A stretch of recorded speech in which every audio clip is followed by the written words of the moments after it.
Active immunity means the individual produces their own antibodies. This typically follows either an infection or immunization, and it provides long-term memory protection. Passive immunity, on the other hand, involves antibodies being transferred to an individual. Examples include gamma-globulin injections or placental transfer from mother to child.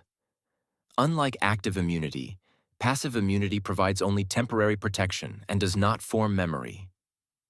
For example, rubella immunization results in active immunity, while neonatal syphilitic antibody titers in infants under 4 months represent passive immunity. Natural or innate, immunity is nonspecific and does not create memory. It includes defenses such as the skin barrier, stomach acid, phagocytosis by neutrophils, and natural killer cells. Adaptive or acquired, immunity is highly specific and does create memory. Examples include T cells producing cytokines and B cells producing antibodies.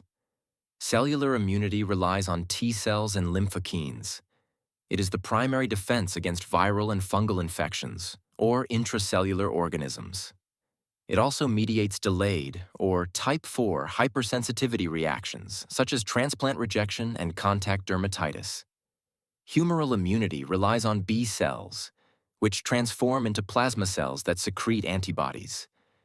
It provides defense against bacterial, extracellular organisms and is involved in hypersensitivity, types 1, 2, and 3, immediate IgE reactions, antibody-dependent cytotoxicity, and immune complex reactions. For a molecule to be immunogenic, several factors matter. First, it should have a large molecular size, typically at least 10 kilodaltons. Second, it should display high complexity. Simple repeating units generally make poor immunogens. Third, chemical composition plays a role. Proteins and polysaccharides are usually stronger immunogens than carbohydrates, lipids, or nucleic acids. Finally, the more foreign a molecule is compared to the host, the stronger the immune response it tends to generate.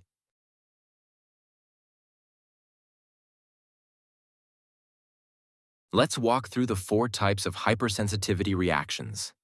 In type 1, the immune response is mediated by immunoglobulin E. When an antigen binds to IgE-sensitized mast cells, histamine is released. This causes rapid allergic responses. Examples include bee stings, hay fever, and asthma. In type 2, antibodies attach directly to cells that carry a matching antigen. This binding signals for the destruction of the cell.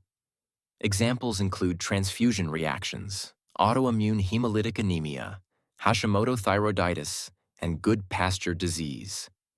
In type 3, large immune complexes are formed. These complexes are not efficiently cleared by the body's phagocytic system.